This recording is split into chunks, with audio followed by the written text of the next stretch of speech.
Hello everyone, this is your host Damaris Ramos for Latina Role Model, and tonight we have a friend. And Maria Alvarado. And Maria Alvarado. I do remember when I met you. I met you in one of the, probably it was either a health fair or a school fair, but I do remember your face there.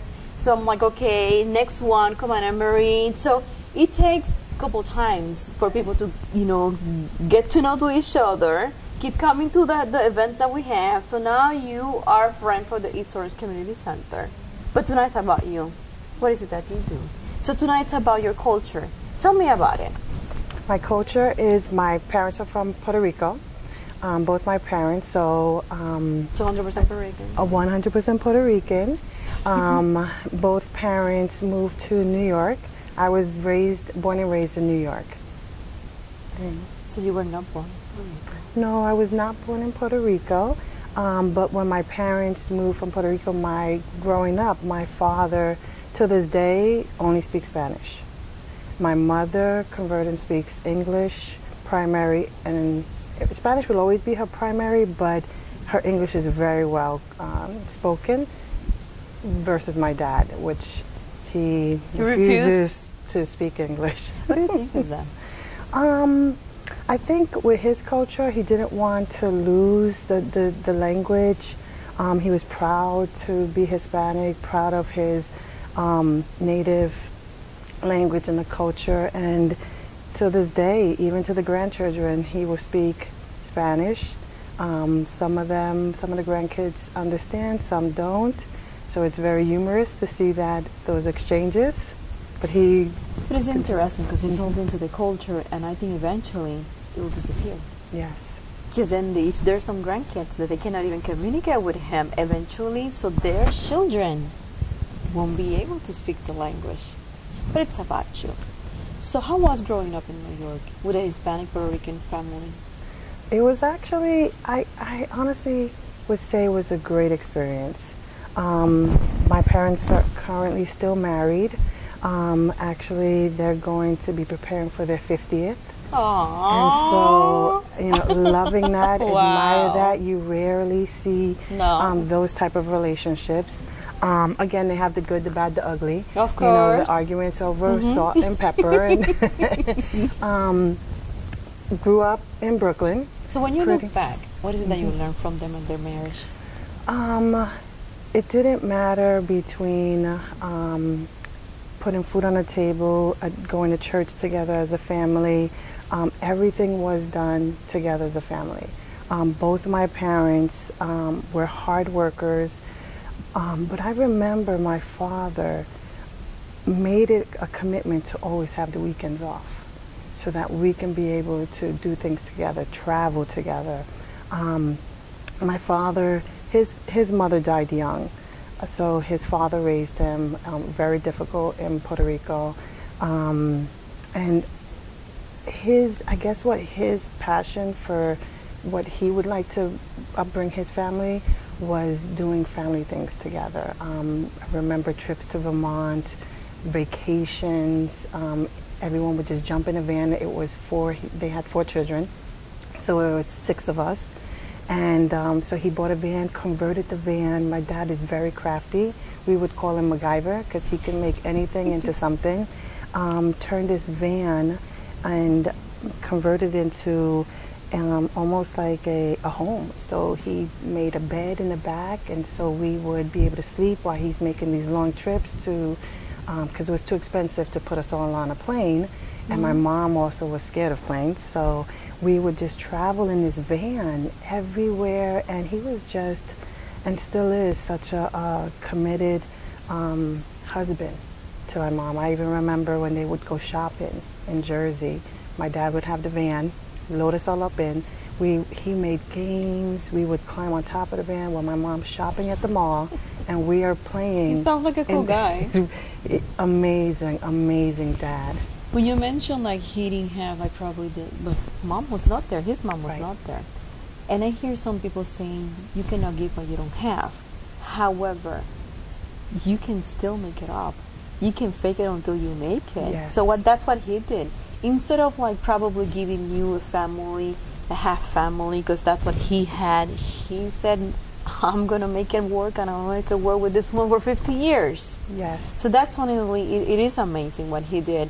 I don't think there's an excuse for someone to say, "Oh, I never had that." No, no. You make a choice. Yes. You make a choice of like, you know what, I did not have it, but now my kids are gonna have it. Yes. So you had, yes. I seem like you had an amazing childhood. Both my parents were amazing. My dad, like I said, it had it good and bad because his comment whenever we wanted something, I can make it for you. I can make it for you. I can make it for you. And it was almost like today we would say nailed it, but he actually did pretty good, you know, turning them into the things that we wanted. And my mom, she was a very hard worker. Worked with, as long as I can remember, with young children and families. And that's where, for me, my mom is my role model. And the career that I have today, working with children 0 to 3, working with children with disabilities. My mom ended up having her own business and became in New York, we call them providers, where she turned part of her home into a school.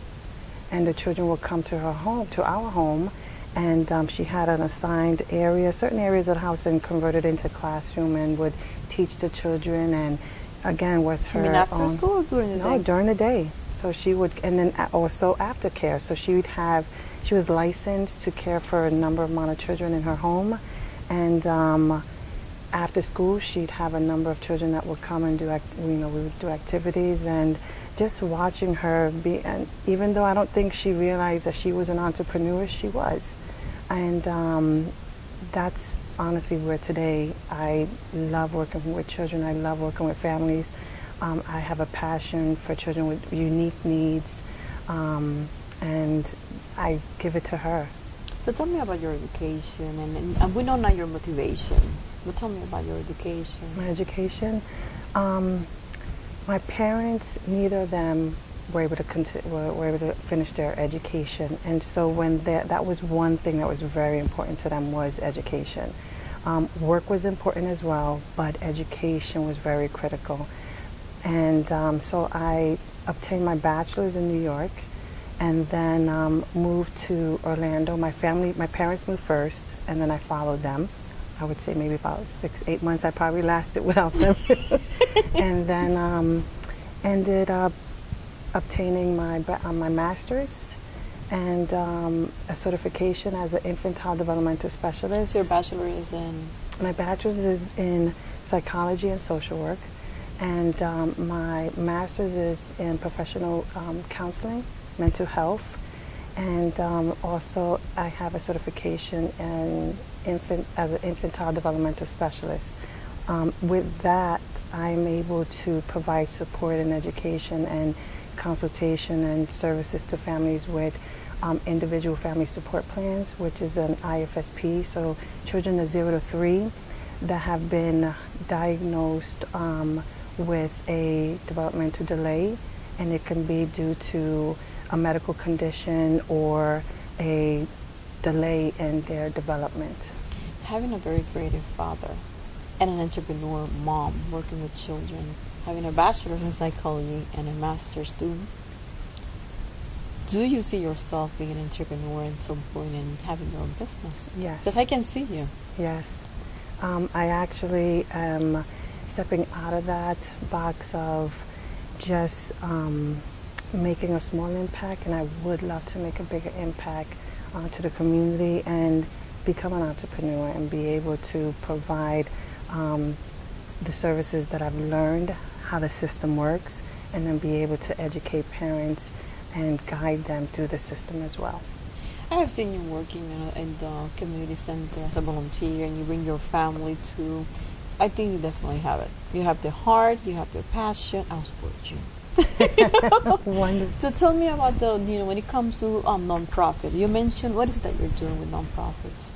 What I do is I work with different schools, volunteer at the community center. I've provided workshops on couponing. Financial literacy is important. I'm actually returning to become certified in that as well, to be able to educate families to be debt-free. And in addition, What is this passion coming? educating others, being able to things that we didn't learn at school, things that society, there's limitations there. When I look back at school sometimes, I think about it. Why they did not talk more about money management? Why they did not talk more about stress management, anger management, Yes. relationships, communication? I don't know. I always criticize that. I guess at some point I should go back and probably start something new. Because I'm like, if I have to deal every day communicating with others, if I don't manage well my anger or the way I relate to others, I cannot be successful. I can have all this education, but I won't be successful. Yes. And that's where I think where I'm at now with my career moving towards as an entrepreneur, with the background in counseling and mental health, being able to communicate and meet people where they're at, I feel that I'm in a good place. But now with the financial piece and going back to school and learning how to educate and promote people to do that, I think it'll be a win-win situation. I'm looking forward to that next journey in my life. Life coaching or something like that? Financial coaching, also looking at becoming a college coach. When you when you are in the psychology field, you look at the person as a whole. Yes, yes. And financial is usually not a topic that individuals are comfortable talking about, especially in the Hispanic culture. So you're doing the couponing. So tell me, what is it about? The couponing, we again, it's my sister and I.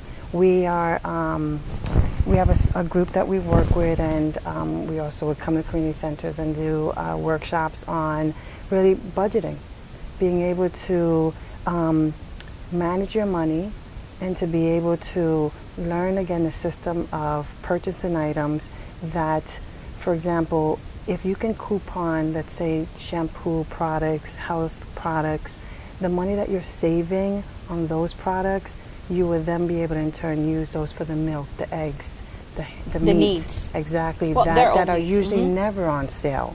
So the money that you saved on the health products that you didn't have to purchase, you can now use that money to purchase other items. How can others that are watching us can communicate with you? What would be a good number or a good way to reach you? They can definitely reach me on my cell phone, but they can also reach me at the community center, reach out to you and make Community those, Center. Reach out to the community center. My contact number is 407-690-7724. For those women out there that are looking at you, they're like, I would like to be like her. She's a role model. What would be your advice? And then that's all. We're going to close with that. My passion is with for children, and so especially children with unique needs. So my role, my advice would be to be your child's champion, be your child's advocate, embrace that and support them, be their voice in the community. Thanks for coming. It's been a pleasure. So I hope to continue to see you. We're going to have the network. Yes. It's been a pleasure. This has been Damaris Ramos for Latina Role Model. Thank you and good night.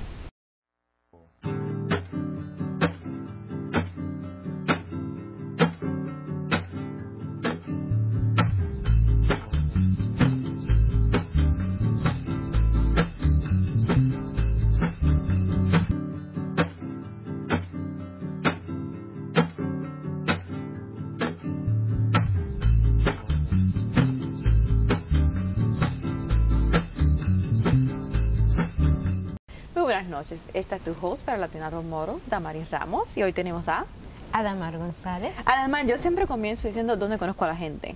A ti te conocí a través de una amiga en común que está trabajando su consejería.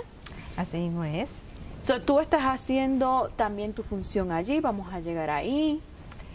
Bueno, esto es un viaje. Pero antes que llegues a ese viaje, ¿quién es Adamar? ¿De dónde vienes? Adamar González es una luchadora. ¿Puertorriqueña? Puertorriqueña, claro que sí, de Mayagüez, Puerto Rico. Ha llegado aquí hace alrededor de 7 años. Feliz, vivo con mi familia, obviamente. Y desde que estoy aquí he cambiado mucho mi vida. ¿Pero cómo fue Puerto Rico? Dale para atrás ese cassette. Puerto Rico fue maravilloso. Mi vida ha sido maravillosa en Puerto Rico. Estudié en Puerto Rico. Mi mamá era maestra. Mi papá trabajaba en una fábrica. Y entonces, una persona muy humilde, pero muy buena de corazón y muy luchadora. Yo creo que de ahí que yo esa tenacidad de luchar, sí. Empecé a estudiar en la Universidad de Puerto Rico, luego empecé a medir. Desde pequeña siempre tuve esa inquietud de lo que es la medicina. Siempre me encantó estar curando las heridas de todo el mundo y detrás de las personas. Y tengo mi modelo, mi rol fue mi abuelita. Mi abuelita era una persona que no sabía escribir ni leer. Y sin embargo, cada vez que ella venía una persona que tenía algún tipo de dolencia, ella iba afuera de la naturaleza, venía, agarraba esas pequeñas hojas, hacía un té, hacía cualquier tipo de y curaba a las personas, así que ese fue como mi role model. Yo miraba a ella y quería ser como ella. Así que yo estudié medicina. En medicina, parte en Puerto Rico, parte en México, parte en Estados Unidos. Y multicultural. Hice mi carrera. Y ha sido una experiencia muy bonita porque vivir en diferentes culturas te llena. No solamente la parte puertorriqueña, que yo adoro mi isla, pero ver diferentes culturas e integrarla dentro de sí ha sido una experiencia maravillosa. Llegué a los Estados Unidos. ¿Qué tipo de medicina estudiaste? Yo estudié medicina general. Después hice una especialización en HIV. Y entonces me certificó como nutricionista. O especialidad un poco en lo que es el área de nutrición, porque me encanta la parte de la nutrición. Pero yo llegué a Estados Unidos. Fue increíble porque yo trabajaba, uno en Puerto Rico, uno tiene que trabajar a veces uno más de un trabajo porque realmente la necesidad era muy fuerte. Yo estaba acabadita de graduarme y empecé dando clases en la universidad, trabajaba en mi propia consulta, tenía mi propia oficina, más trabajaba en un hospital. Así que estaba todo el día trabajando. Mi mamá se preocupaba muchísimo porque salía muy de tarde de noche y decía, Adamar, tu vida no tienes vida. Y tuve la oportunidad de ser entrevistada para trabajar en medicina de corrección, para venir hacia las cárceles y a las prisiones. Yo que nunca había visto ni siquiera un pillo de lejos, yo dije, bueno, vamos a ver de qué se trata. Y de esa entrevista, que eran para 20 personas, escogieron solamente 2 personas. Y ahí caí yo. Bien emocionada, bien feliz. Con esos deseos de un nuevo trabajo. De una cosa sin diferente. idea de lo que te esperaba. Exactamente. Llego y entro, me acuerdo todavía, llego el primer día a esa cárcel y digo, ¿qué? ¿En Puerto Rico o aquí? Acá. No tenía experiencia de cárcel en Puerto Rico.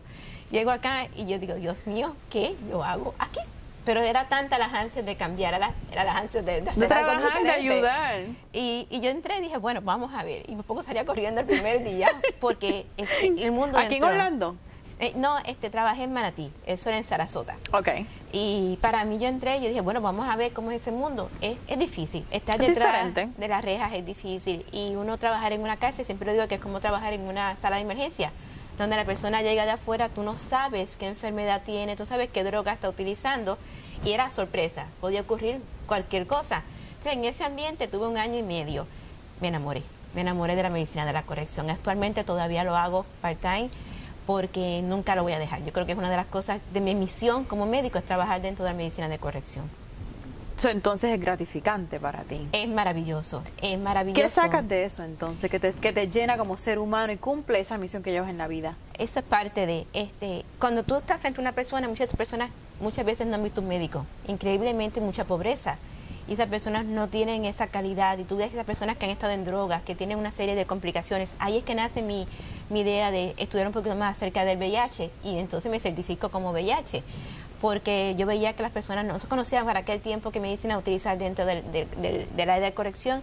Y me dediqué entonces a estudiar y a serme especialista en esa área. Y entonces ya tenía más abarcadura, ya podía entonces ayudar a otros pacientes diferentes a los que estaban en el ambiente. En 1 año y medio me promovieron y llegué a ser la primera mujer hispana, joven, que era directora regional de toda la Florida en cuestiones de cárcel. Wow. Se dirigía a más de 40 médicos, habían 15,000 presos, los cuales yo estaba pendiente de que se hiciera todo lo que era correcto para darle una mejor calidad. ¿Qué tú piensas que ellos paciente. vieron en ti para darte esa posición? El amor. Yo creo que la tenacidad es realmente ayudar, el ver calidad, porque no es dar por dar. Yo siempre la medicina tiene un rol de misión. Y en realidad uno trata a esa persona con respeto, ellos te tratan a ti con respeto. Y veían que los pacientes mejoraban. Y no era tan solo venir a decirle que sientes, que tienes, que no tienes. Ya que estás aquí, vamos a hacer las cosas mejor. Y cuando tú salgas de este lugar, salgas con una mejor calidad de salud y puedas seguir adelante. Lo cual es bien importante para personas restablecerse en la sociedad. Claro que sí. Si sales con un dolor, con una situación que no has podido, es más fácil muchas veces recurrir otra vez a las drogas ilícitas para aliviar el dolor o para para poder dormirlo. Y tienes toda la santa razón. Y mucha gente que entran a las cárceles tienen una condición bien fuerte, que tienen que ir, por ejemplo, a una quimioterapia, salen y vuelven y roban para volver a entrar, porque saben que nosotros tenemos el servicio para poder terminar. No tienen de dónde más pues, obtener los servicios. Así que para mí fue una bendición. Lo único malo que yo creo que la vida tiene sus altas y sus bajas. En esos momentos la compañía empezó a perder lo que eran contratos. Los fondos. Y entonces me dijeron, bueno, Adamar, tienes dos opciones, o te quedas con nosotros en otro estado, que era en aquel momento Arizona, o pues no vamos a poder seguir. Y dije, no importa, hasta aquí llego. Yo creo que mi rol estuvo por un tiempo siendo directora, aprendí esa parte administrativa de la medicina, que tampoco era más bien, me estaba más trabajar con el paciente. El one-on-one, porque para eso es lo que estudiaste. Que administrarlo, pero fue muy bonito y también estar ayudando a crear programas para estos pacientes. Pero lo dejé ahí, más surge un segundo evento fuerte en mi vida, que fue la muerte de mi mamá. Y cuando mi mamá muere de cáncer, y yo ahí decidí entonces cambiar todo. Y ¿Estaba en Puerto Rico? No estaba aquí, mi mamá muere aquí conmigo, y decido entonces que mi vida da otro sentido. Vivir rápido, hacer las cosas todos los días con esa tenacidad, no dormir, dedicarse a trabajar 24/7, y la vida se nos va. Y a veces uno tiene que dedicarse un poco de tiempo a uno mismo. Uno tiene que aprender a comer bien, uno tiene que aprender a cuidarse y amarse a uno mismo. Y yo empecé como un viaje un poquito más profundo, y empecé entonces a darme cuenta que la vida era mucho más. Y empecé a estudiar nutrición. ¿Por qué nutrición? Porque me di cuenta que realmente la base de todo lo que somos es la nutrición. Y si tú quieres un espíritu que esté feliz, tú tienes que tener unos alimentos que te hagan sentir feliz. Yo siempre he dicho que tú eres lo que comes, lo que piensas y lo que crees. Si tú comes bien, vas a pensar positivo, entonces vas a creer que sí, puedes lograr hacer las cosas. Y me embarqué en este viaje, y hasta ahora he estado luchando para seguir más o menos durante todo este tiempo. Y entre medio formé unos grupos misioneros, viajo a hacer misiones. Viajé a Puerto Rico para los huracanes, nos llevamos 47 cajas entre medicamentos, Haití, Panamá. Yo siempre viajo mucho con otros médicos tratando de llevar el poquito que Dios me ha dado, y las gracias, todas las gracias maravillosas, llevarlos entonces. No recuerdo el nombre de la asociación de médicos aquí, que hay muchos colombianos, pero ¿eres parte de ellos? No de este colombiano. Hay uno que se llama Adamar, que es Alianza de Médicos a Rescate. Los conozco, no pertenezco a ellos, pero los conozco. Y ¿cuál es la otra que yo estoy hablando? Que son colombianos. Sí, es un grupo de sí que son colombianos, y todos son médicos colombianos, y ellos viajaron a Puerto Rico. Ellos estuvieron en Puerto Rico también, si no pero me con la que tú viajas, ¿cuál entonces? Yo viajo con Amar, pero yo fundé una también llamada De Corazón a Corazón, y esta es mía también, y esta también viajamos a diferentes partes de donde nos necesitamos. Usualmente vamos a través de las iglesias para que nos ayuden a abrir esas comunidades, porque es más fácil viajar con una persona que nos apoye. Pero yo creo que es poco. Yo quisiera dar más todavía. Escribo en una revista de lo que es nutrición, y trabajo creando mis propios programas de nutrición. Así que yo creo que la vida... ¿Qué estás haciendo ahora como nutricionista? ¿Tienes un lugar, tienes un espacio? Cuéntame. Yo soy consultora en nutrición, y lo que hago es ayudar a mis pacientes a mejorar su salud a través de la nutrición. Las personas a veces, y eso lo vi creando una necesidad de que los pacientes llegaban y decían, doctora, me tomo las pastillas, pero sigo todavía con esa diabetes alta, o sigo sintiéndome mal. Pues claro, porque nos llevas una nutrición de acuerdo. No hay mejor medicamento que una buena nutrición. Y Sócrates decía que cuando la alimentación es buena, la medicina no es necesaria.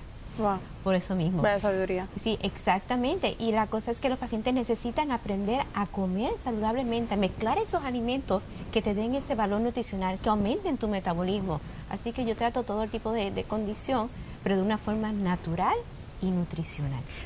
Para personas que quieran comunicarse contigo, ¿cuál será el número, cuál será la manera de comunicarse contigo más eficiente? Pueden comunicarse al 321-310-6648. Y en el Facebook también aparece en el Facebook. Sí, ya tenemos Facebook, Health Revolution MD. Lo pueden bajar allí. Estamos trabajando uno Facebook Live, dando capsulitas de nutrición cada vez. Y que a la gente le gusta, me ponen cualquier tema, yo busco la información, se los presento de manera que sea simple, bonita, y para que toda la comunicación sea efectiva. Lo más importante es que, yo siempre he dicho a las personas, hay que amar lo que comen. A veces la gente no ama lo que come, comemos con una prisa, hacemos todas las cosas con prisa, O no comen. No, o no comen. Entonces hay que sentarse frente a ese plato y que esas 15 minutos sea sagrado entre el plato y usted, porque esas son las moléculas que van a formar parte de usted y queremos que esas moléculas sean las mejores para que nuestro cuerpo siga funcionando excelentemente. ¿Aceptas planes médicos o es háblame de eso? No, esto es un programa completamente pues pagado por el paciente, pero yo me digo hay que invertir en la salud.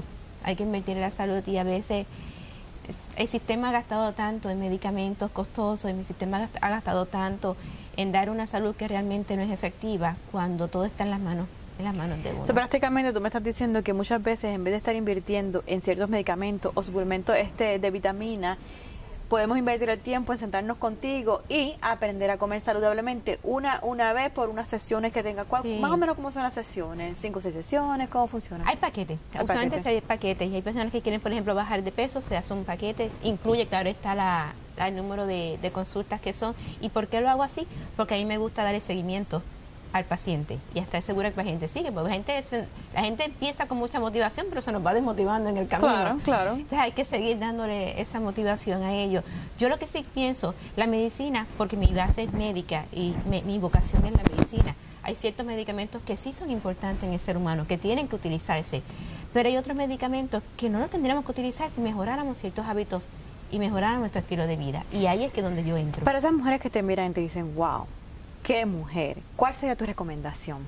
Amarse de pies a cabeza. ¿Y cómo no se ama? Explícame eso. Hay que amarse. Antes de finalizar. Porque uno no se cuida. El hecho de que cada vez que uno toma una decisión, la salud es una decisión, el amor es una decisión.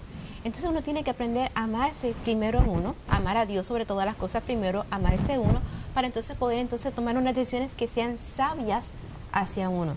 Si uno aprende a amarse dentro de lo que es el cuerpo y la conciencia, va a tomar las decisiones más correctas en cuanto a qué comer, en cuanto a quién elegir para la persona que va a compartir su vida o qué profesión va a elegir. Así que yo diría que siempre ser luchadora, ser inquietud en todas las, ser siempre curiosa, pero ámate realmente y sobre todo a Dios. Parte de Latina Remoto tenemos un network y en ese network vamos a hablar de nutrición.